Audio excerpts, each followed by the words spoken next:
약간 사고가 있었네요.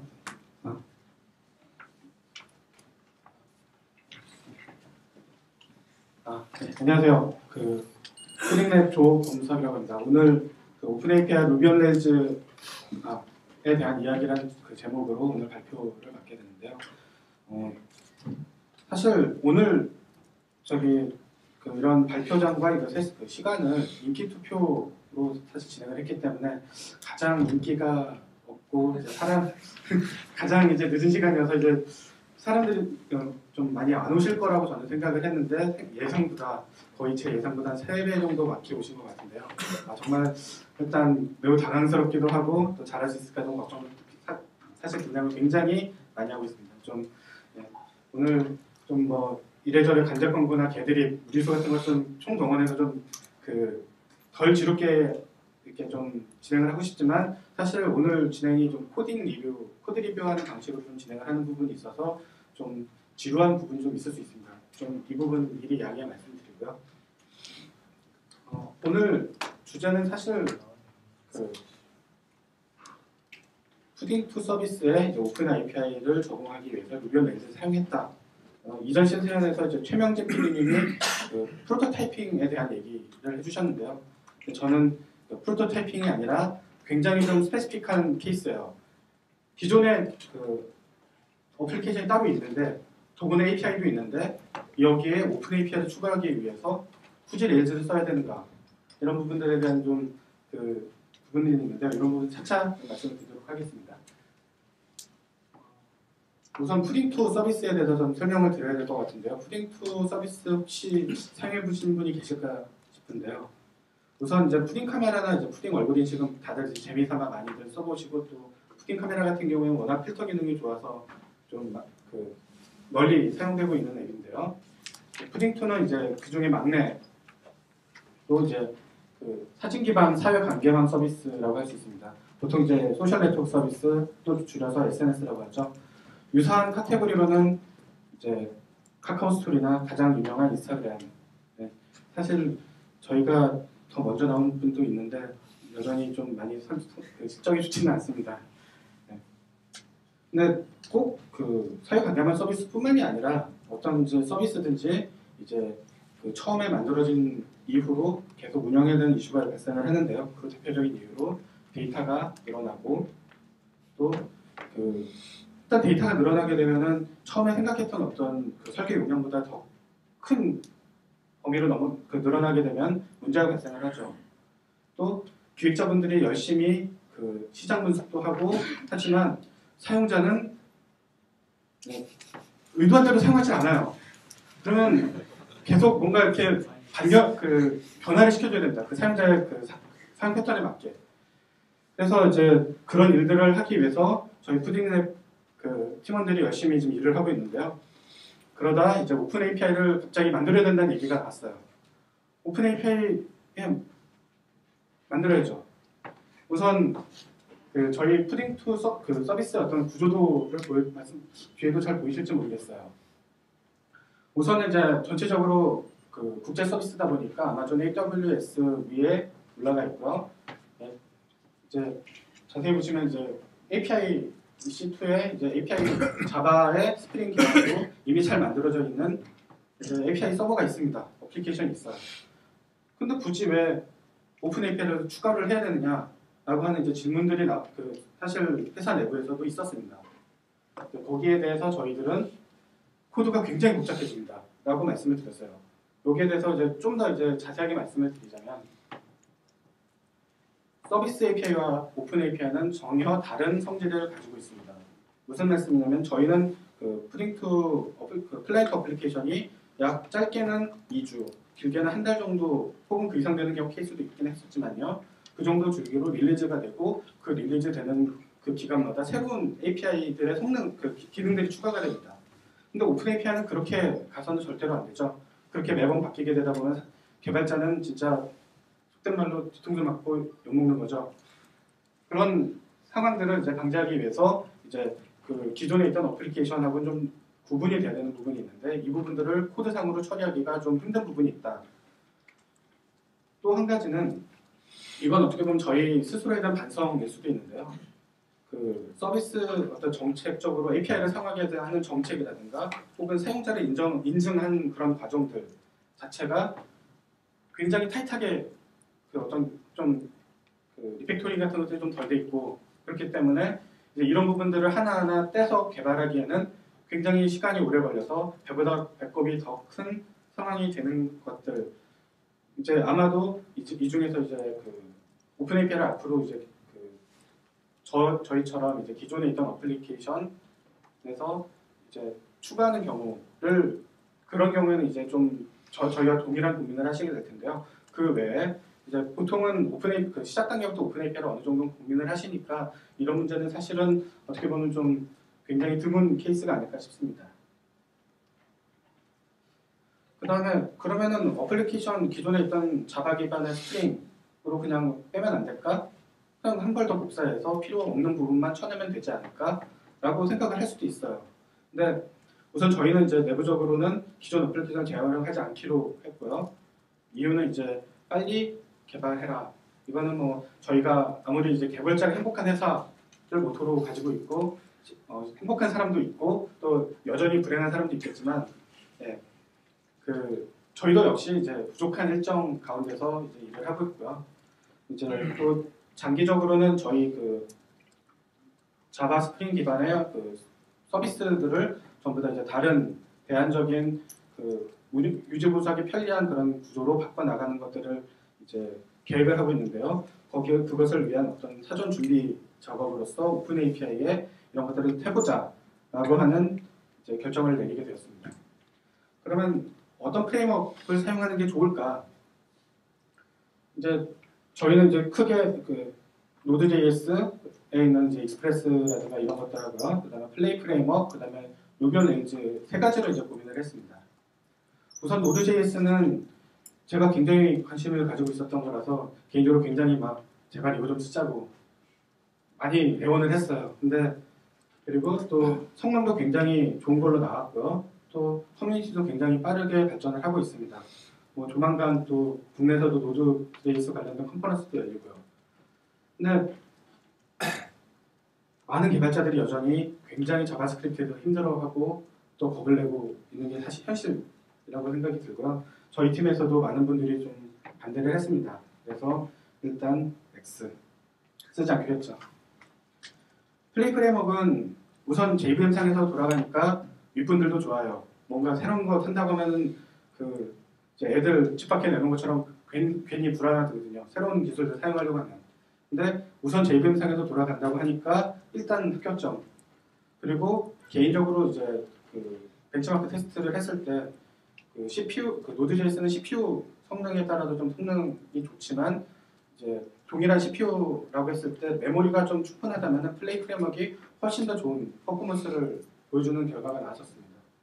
그래서 사실 플레이 프레임워크가 이제 저희의 가장 그 앞으로 프리토 그 서비스를 이제 이제 개선해 나가는 과정에서 이제 핵심 프레임워크로 이제 내부적으로 생각을 하고 있고요. 근데 다만 빠른 개발 일정과 또 이제 플레이 프레임워크를 사용을 하려면 제대로 잘 사용하려면 스칼라 언어를 이제 이전에 그 스칼라 관련된 세션이 있었죠. 이제 그런 언어를 새로 배워야 된다라고 하는 좀 부담감이 있었기 때문에 이것도 일단은 보류하기로 했습니다. 마지막으로 레일즈를 사용하게 된 이유는 사실 간단히 말씀드리자면 이전에 제가 개발을 해봤기 때문에 이제 빨리 개발할 수 있을 것이다. 그거는 단 하나의 이유. 일정이라고 하는 우리들이 어떻게 거슬 수 없는 그 참 무슨 천형처럼 느껴지는 그런 부분이 있는데요. 그런 일정 관련된 부분들 때문에 일단 레일즈가 선택이 됐고요. 하지만 레일즈가 이제 가지고 있는 장점들이라고 하는 것들은 이전에 나왔던 노드.js의 어떤 새로운 프레임워크들 혹은 플레이 프레임워크 2.0 올라와서 정말로 많이 레일즈스러워졌고요. 그런 어떤 유행에 대해서 선구하는 역할들을 가지고 있기 때문에 이런 부분들에 대해서 그 저희 팀원들이 같이 좀 학습을 하게 된다면은 이후에 플레이 프레임워크로 전환하는 데 있어서도 굉장히 큰 이점이 있을 것이라고 그렇게 생각을 했습니다. 다만 이제 단점이 하나 있다면 좀 VM 성능이 아직은 그렇게 좋지 않다는 건데요. 사실 그렇게 되면 사실 그 낮은 VM 성능 때문에 이제 많은 분들이 루비 별로다 뭐 그 파이썬이 좋다, 뭐 이런 식으로 언어 가지고 이제 전쟁을 일으키는데요. 그 트위터에 그 엔지니어가 나와서 우리는 정말로 데이터가 엄청나게 커서 어쩔 수 없이 그 언어를 바꾸지만 너님들이 쓰는 서비스 정도에서는 레일즈로 충분하니까 그냥 쓰셈이라고 얘기를 했어요. 사실 근데 이거는 우리나라하고 외국하고 약간 좀 차이가 있는 게 우리나라에서는 장비에 들어가는 비용을 굉장히 아까워하고 사람에 들어가는 비용을 굉장히 좀 쉽게 생각하는 경향이 있기 때문에 좀 그 주의해서 받아들여야 될 부분이라고 생각이 들고요. 이제 낮은 VM 성능은 아마존 일라스트 클라우드를 늘리면 되겠지라고 저희는 순진하게 생각을 했죠. 사실은. 네. 무엇을 만들어야 될지 또 대략적인 스펙 나왔고 빠른 생산성을 보장해준 프레임워크 나왔으니까 그 뒤로 우리는 이제 행복하게 오래오래 살았대요 라고 하면 네, 이걸로 마치겠습니다. 그러면 끝이겠죠. 네, 일찍 끝났으니까 뭐 좀 쉬시면서 경품 기다릴 수도 있고요. 하지만 세상길이 그렇게 만만치가 않더라고요. 우선은 그 오픈 API라고 하는 것들이 어떤 그 특징, 그 좀 조건들을 가지고 있어야 되는지 좀 살펴보도록 하겠습니다. 먼저 우리가 어떤 문제를 만들었는지 이제 살펴보기 전에 이제 오픈 API에 대해서 좀 말씀드리겠습니다. 우선은 이제 쉽게 배울 수 있어야 되는 당연하죠. 이거는 그냥 쉽게 써야지 뭔가 이것저것 깔고 이렇게 하면은 말도 안 되겠죠. 또 문서 보는 거 다들 영어로 된 문서 보기 힘들어하시잖아요. 한글로 된 문서도 사실 잘 보시는 분들 많지가 않더라고요. 저도 사실 굉장히 좀 문서 같은 거 보면서 하기 귀찮아 하다가 좀 그 제발목 제가 잡는 그런 케이스도 많았고요. 또 사용하다가 실수를 했을 때 이런 부분들을 좀 덜 우리 서비스에 문제가 좀 덜 일으키는 방향으로 이제 구성이 돼야 됩니다. 또 이제 여러 API들을 조합을 해서 더 큰 어떤 그 것들 만들 수 있는 확장성이 있는 API들을 제공을 해야 되고요. 그 다음에 가장 어떻게 보면은 이 뒤에도 한 가지 조건이 더 있기는 한데 정말로 개발자 여러분들이 필요로 하는 API를 제공을 해줘야 되는 부분이 좀 있을 거라고 생각이 듭니다. 그리고 마지막으로 요구사항에 맞게 그 저희가 인기 사진에 대한 목록을 드리겠다라고 API에서 정의를 했으면 그걸 줘야지 단순하게 특정 상대의 사진을 보여줄 수는 안 되잖아요. 그런 식의 어떤 이제 알고 보면은 너무나도 뻔한 얘기들인데 이런 부분들 가장 좋은 오픈 API라고 하는 것들이 뭔가에 대해서 이제 우선 제공을 하기 전에 한 번쯤 좀 검토하는 시간을 좀 가졌었고요. 이거를 바탕으로 이제 저희들이 어떤 문제들을 해결을 했는지, 어떤 문제를 만났고 그걸 어떻게 해결했는지에 대해서 이제 설명을 해드리고자 합니다. 우선 레일즈가 MVC 프레임워크이기 때문에요. 그 중에서 이제 컨트롤러 부분부터 이제 설명을 드리도록 하겠습니다. 이제 그 컨트롤러 부분에서는 URL과 버저닝 또 CORS라고 하는 부분에 있는데 이거 순서대로 이제 말씀을 드릴게요. 혹시나 이렇게 질문드리면 안 될 것 같네요. 저는 이제 그동안 이제 웹 어플리케이션을 개발을 하면서 좀 이래저래 경력이 좀 있다 보니까 이제 가장 중요한 게 뭘까라고 하는 부분, 제일 먼저 해야 되는 일들이 뭘까라고 하는 부분에서 이제 어떤 분들은 데이터 모델링 혹은 비즈니스 프로세스를 어떻게 구성을 잘 할 것이냐라고 하는 부분, 물론 굉장히 중요한 부분이라고 생각을 하고요. 근데 이제 특히나 오픈 API를 제공하는 입장에서는 URL 설계를 하는 것들이 가장 중요하다고 생각을 하고 저는 굳이 오픈 API가 아니라 하더라도 이제 웹 서비스를 이제 설계할 때는 URL부터 가장 먼저 설계를 합니다. 그래서 이제 오픈 API에서 이제 URL을 설계한다라고 하는 것들은 API를 통해서 어떤 리소스를 사용자에게 줄 것이다 라고 하는 것들을 설계하는 과정이고요. 정의하는 것이고요. 또 그것을 통해서 이제 우리의 어떤 어플리케이션 구조들을 잡아나가는 과정이기도 합니다.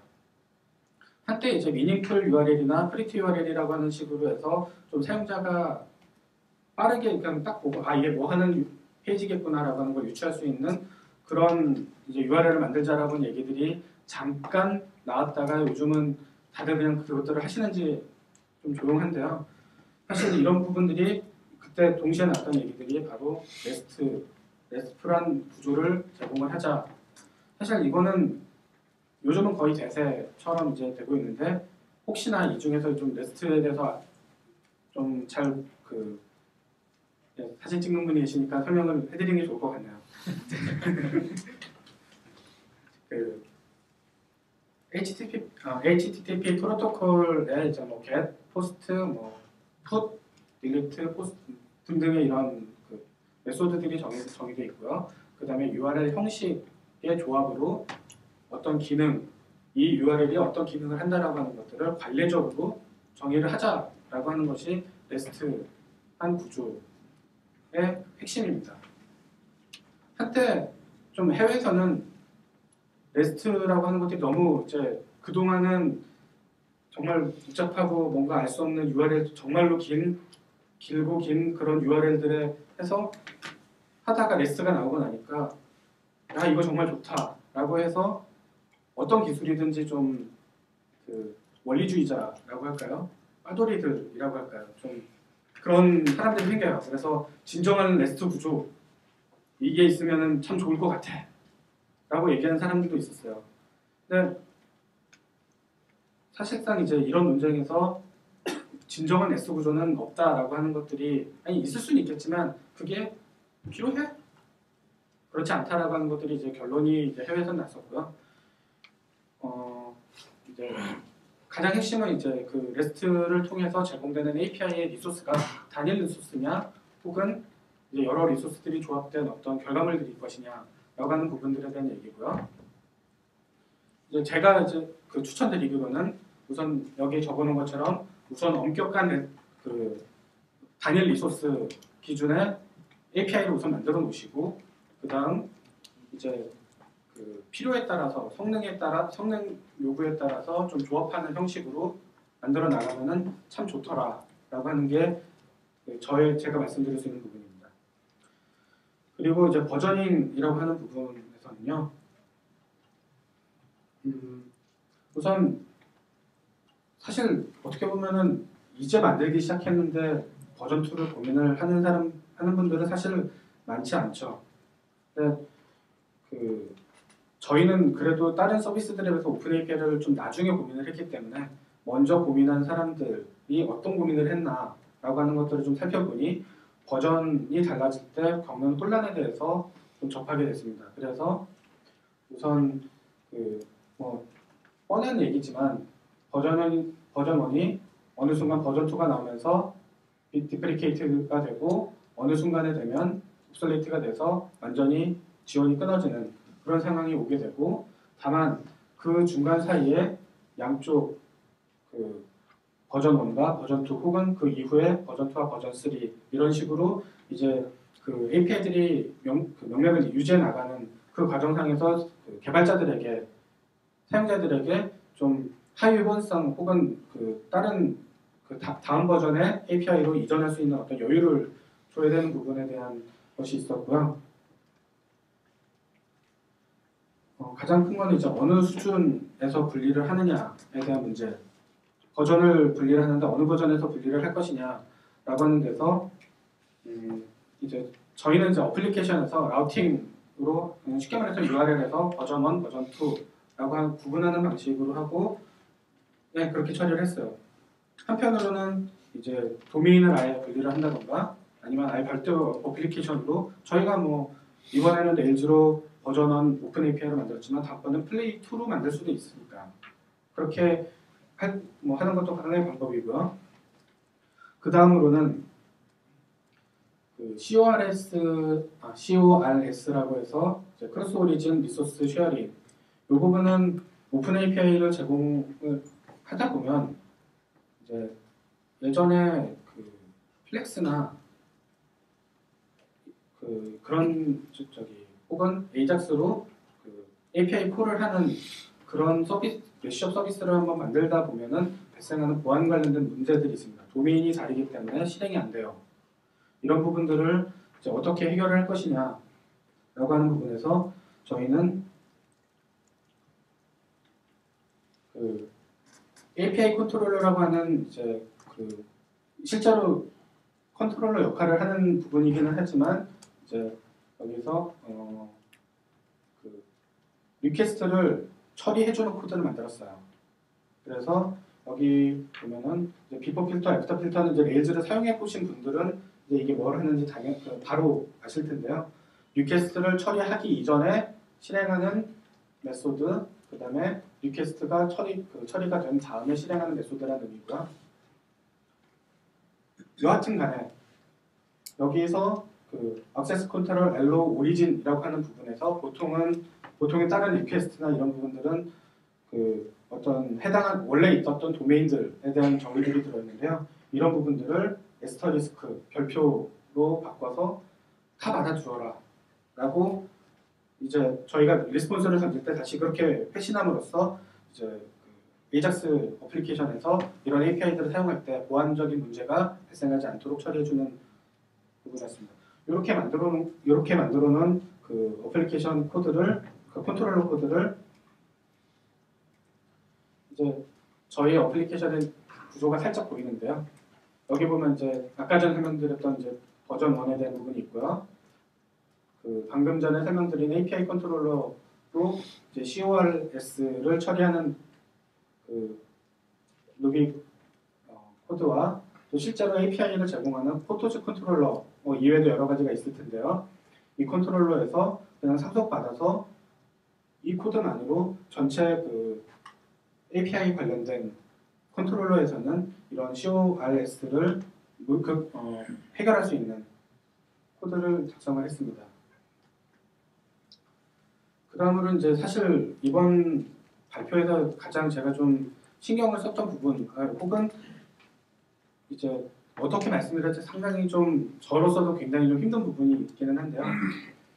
모델과 관련된 부분에 가장 힘들었습니다. 왜냐하면 저희는 기존에 있던 루비 온 레일즈로 아마 이미 개발을 해보신 분들은 아무것도 없는 테이블도 없는 상태에서 그 마이그레이션 수행해서 테이블 만들고 그거 가지고 그냥 하니까 되더라.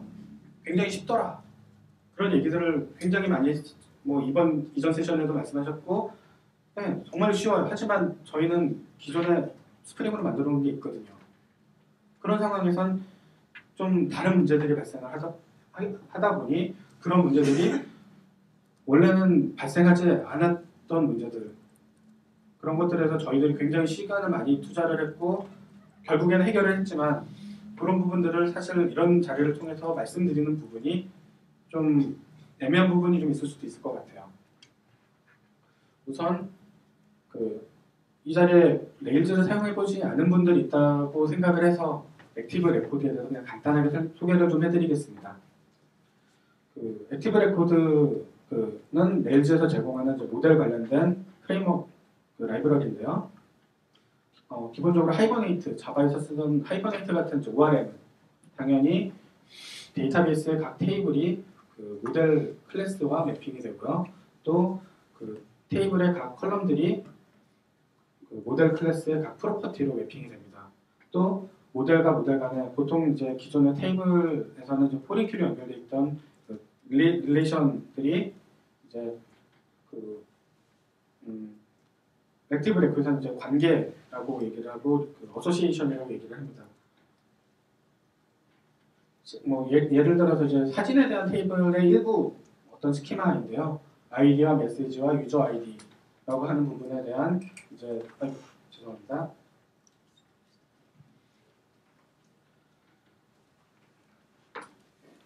아이디와 메시지와 유저 아이디에 대한 이제 그 스키마가 있고요. 실제로 자동으로 처리해주기 때문에 포토에 대한 모델 클래스에서는 단 한 줄의 코드도 없어도 실제로 그 컨트롤러에서 이 포토라고 하는 객체를 사용할 때 셀프.메시지 이거는 이제 이건 제가 좀 잘못했네요. 잘못 복사를 했네요. 이제 이 안에 포토 인스턴스에 대해서 바로 .메시지나 .유저, .로그인 네임 이 부분은 이제 유저 아이디를 통해서 어소시에이션을 바로 호출을 했기 때문에 가져오는 부분인데요. 네, 이렇게 바로 이제 사용할 수 있다라고 하는 부분이 있고요. 또 한 사용자는 여러 장의 사진을 가지고 있는 1대 다 관계를 가지고 있습니다. 이런 경우에는 코드상에다가 belongs to user, 사진 객체는 사용자에게 속해 있는 거고 사용자 객체는 이제 사진들을 많이 가지고 있어 라고 코드를 작성을 하게 되면 아까 전에 이 부분을 이제 복사하다가 좀 실수를 한 것 같은데요. 엉뚱한데 복사를 했네요. 이 포토에 대한 이제 인스턴스 객체의 유저 점 이메일이라고 하는 식으로 유저 테이블은 또 나름의 어떤 프로퍼티들이 있겠죠. 그런 것들을 바로 호출해 올 수 있고요. 또 사용자 객체에서는 self.photos 라고 하는 형식으로 해서 이 전체 이 사용자가 가지고 있는 전체 사진들을 한꺼번에 받아올 수 있습니다. 이렇게 됐을 때 사실 제가 이번에 장표에서 실수로 빠진 것 같은데요. 이렇게 되면은 이 코드가 수행되는 시점에 쿼리문이 날아가게 됩니다. 그래서 이런 코드가 혹시라도 뷰단에 있게 되면은 이제 레이지 로딩이라고 해서 뷰단이 렌더링 되는 시점에 DB에 쿼리를 날려서 이제 답을 가져올 때까지 얘는 렌더링을 하지 않고 있다가 답이 오면은 그제서야 다시 렌더링을 시작을 해요. 이런 부분들에 대한 성능 이슈가 있는데요. 저희는 이런 부분들에 대해서 이거 로딩이라고 하는 방식으로 해결을 했는데 이 부분에 대해서 제가 장표를 제대로 안 만들었던 것 같아요. 죄송합니다. 그 부분은 나중에 혹시 이제 이후에 장표가 공개될 때 좀 상세하게 추가해서 드리도록 하겠습니다. 그러고 보니까 굉장히 제가 좀 착각하고 있었던 부분이 있었네요. 죄송합니다. 이제부터 좀 문제를 살펴보려고 하는데요. 그냥 이렇게 얘기하면은 굉장히 쉽게 그냥 전임자가 이상하게 짰어요 라고 얘기를 하면 대부분 윗분들은 그래 그놈이 잘못했지 라고 하면서 저희가 좀 더 뭔가 일을 할 수 있는 틈들을 좀 여유를 좀 만들어 주기도 합니다. 하지만 사실 이건 굉장히 좀 비겁한 변명이잖아요. 그래서 이제 저희가 실질적으로 맞닥뜨렸던 문제는 사실 별거 아닙니다. DB 설계를 처음에 이제 푸딩2 서비스를 설계하고 개발하신 분이 DB를 만들 때 모든 컬럼을 대문자로 만들었어요. 그렇게 되면 루비 액티브 레코드에서 액티브 레코드를 통해서 개발하시던 분들은 모든 클래스의 프로퍼티나 게터 세터 메소드가 대문자로 작성을 해야 돼요. 이거는 루비 개발자들은 보면은 이게 전부 다 무슨 상수 덩어리야 라고 생각하기 십상이죠. 굉장히 힘들어집니다. 유지 보수하기도 힘들어지고 저희도 헷갈리고요. 근데 또 이제 DB 테이블을 설계하시다 보면 하다 보면 저도 가끔 하는 실수니까요. 처음에 만들어진 컬럼명과 다른 용도로 사용을 하거나 혹은 굉장히 혼동되는 이름을 사용할 때가 있습니다.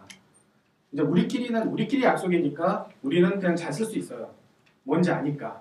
하지만 오픈 API로 제공되는 부분이 액티브 레코드를 통해서 자동으로 만들어지는 제이슨 코드 안에 컬럼명이 노출되게 되면 굉장히 이상한 상황들이 벌어질 수 있죠. 혼동되고 중의적인 뜻을 가진 단어가 API로 제공이 돼요. 그러면은 사람들은 그걸 가지고 오해를 합니다.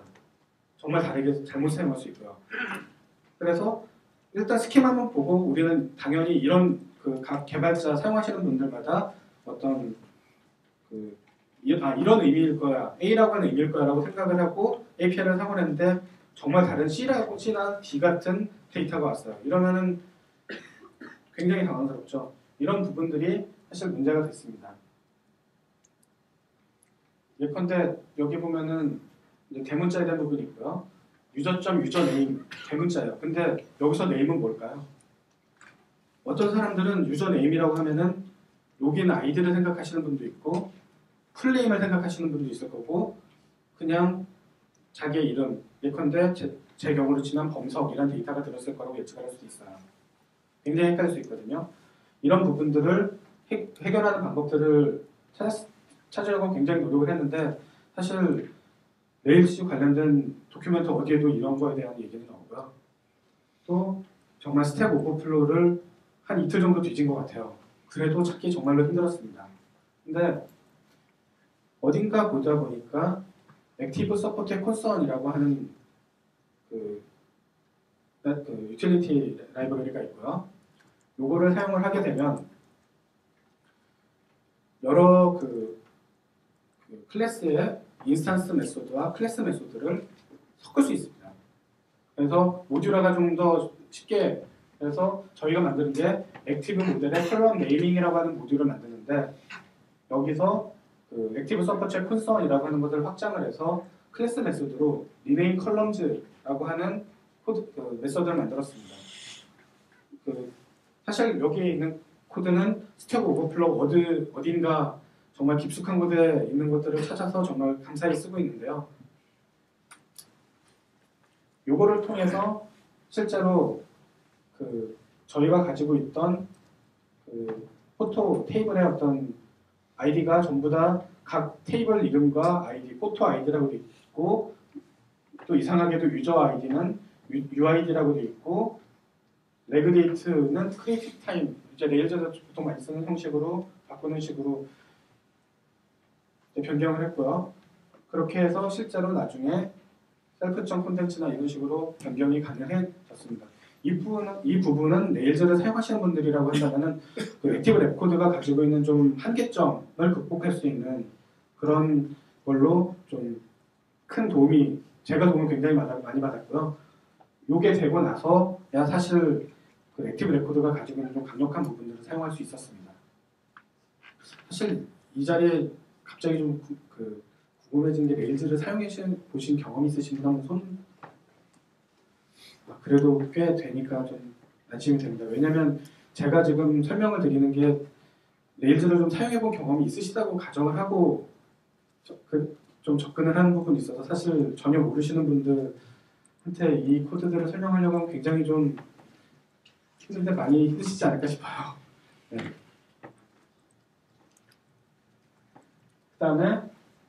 그 다음 맞닥뜨릴 문제는, 이거는 굉장히 좀 쉬운 문제였는데요. 액티브 레코드는 컴포지트 키, 합성 키를 지원을 하지 않습니다. 그래서 근데 저희는 이미 이전에 만들어 놓은 데이터베이스 테이블을 가지고 일을 하고 있어요. 그러다 보니 기존에 있던 방식으로는 할 수 없어서 이건 그냥 구글링 하니까 바로 나오더라고요. 컴포지트 프라이머리 키즈 잼이라고 하는 것들을 사용해서 그냥 받아와서 이제 배열로 프라이머리 키를 지정하는 걸로 끝이 났습니다. 그 다음 이 부분은 아마도 이제 서비스를 어느 정도 확장하다 보면은 필연적으로 발생되는 부분에 대한 얘기인데요. 저희는 이미 아까 전에 보여준 시스템 구성도에서 아마존 RDS를 통해서 마스터 슬레이브 구조로 DB를 이제 리플리케이션을 하고 있었습니다. 그러면은 이 부분에 대해서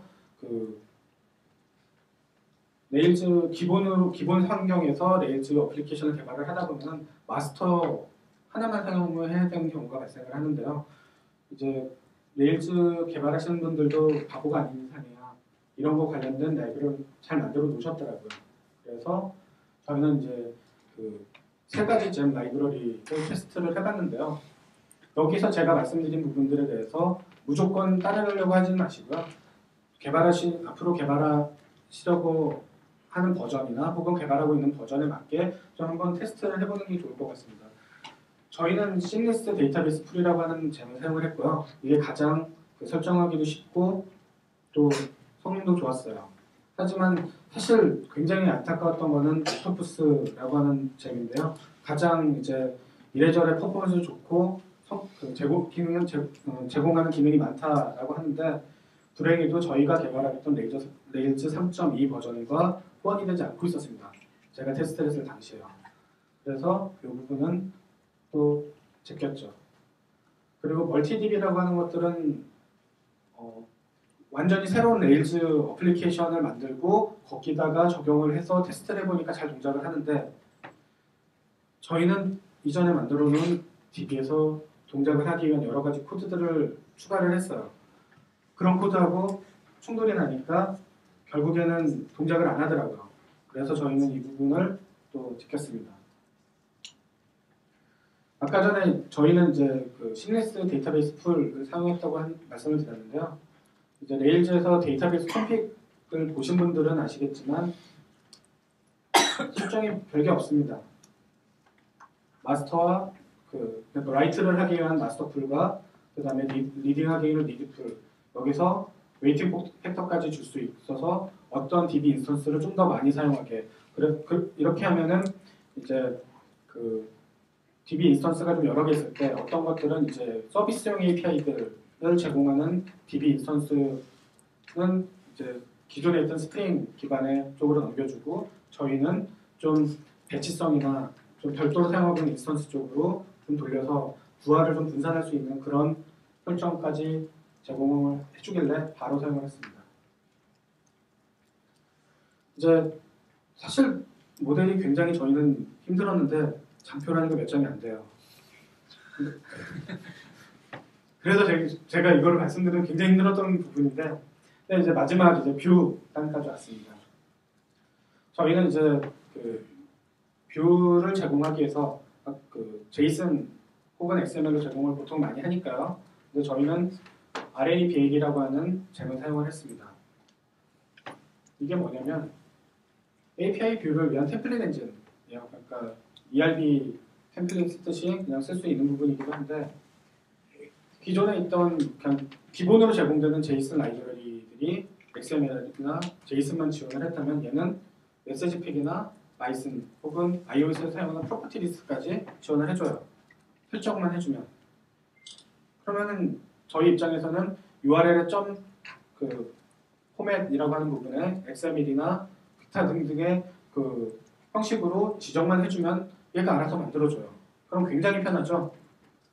저희는 이제 기존에 그 제이슨하고 XML만 해서 HTTP 연동하는 거에 비해서 다른 것들은 훨씬 더 성능이 좋을 수 있는데 못 쓰고 있고, 혹은 이제 설마니 HTTP API를 사용 못하는 분들이 계실까 싶긴 하지만 또 그런 케이스 혹시 모르잖아요.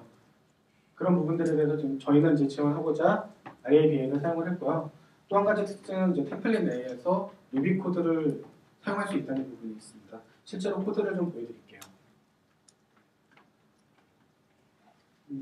시간이 거의 다 되면 빨리 진행하도록 하겠습니다. 컨트롤러에서는 액티브 레코더를 이용해서 데이터 받아서 배열로 받아왔고요. 이렇게 보니까 굉장히 좀 어려워 보이기도 해요. 저희가 굳이 RABA를 사용한 이유 중에 하나인데요. 기존에 했던 그 제이슨이나 제이슨 라이브러리를 사용을 하게 되면 좀 그 오픈 API에서 제공해야 되는 어떤 포맷들에 대해서 제공을 하려면은 별도의 그 어떤 해시 객체를 만들어서 거기다가 좀 그동안 받아온 것들을 끼겨 넣는 방식의 좀 부가적인 코드들이 추가가 됐는데요. 얘들은 그 RABA를 사용을 하게 되면은 좀 그 커스텀한 포맷들을 이제 만들 수 있게 됩니다.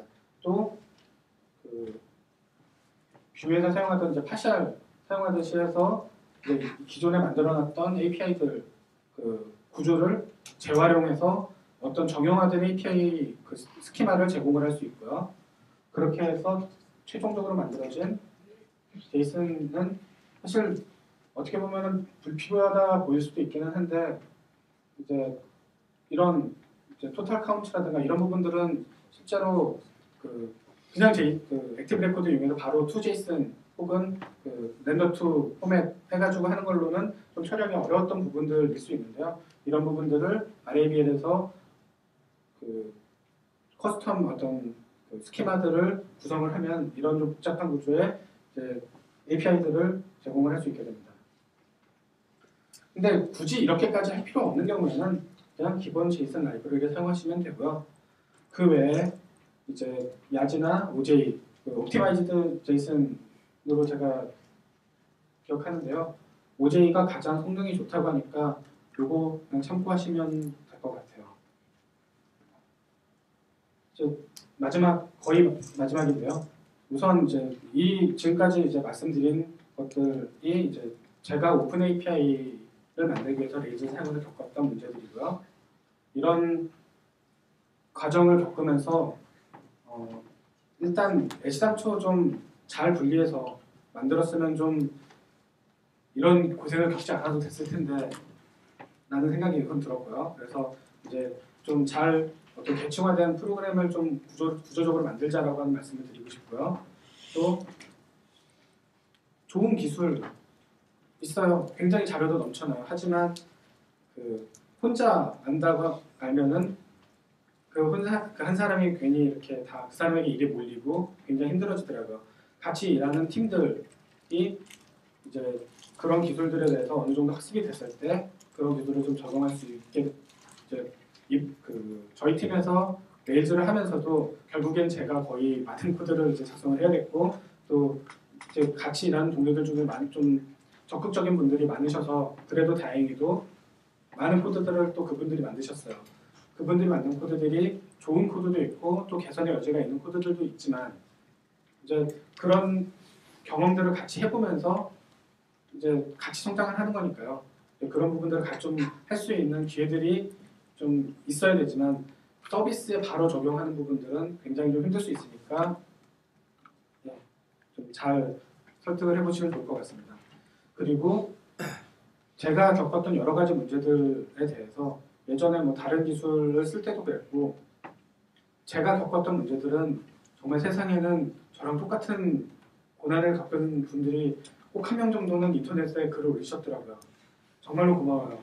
그런 분들 정말 개인적으로 만나게 되면 정말 어떤 감사의 인사라도 드리고 싶을 정도로 근데 그런 분들이 하필이면은 영어로 글을 작성을 하세요.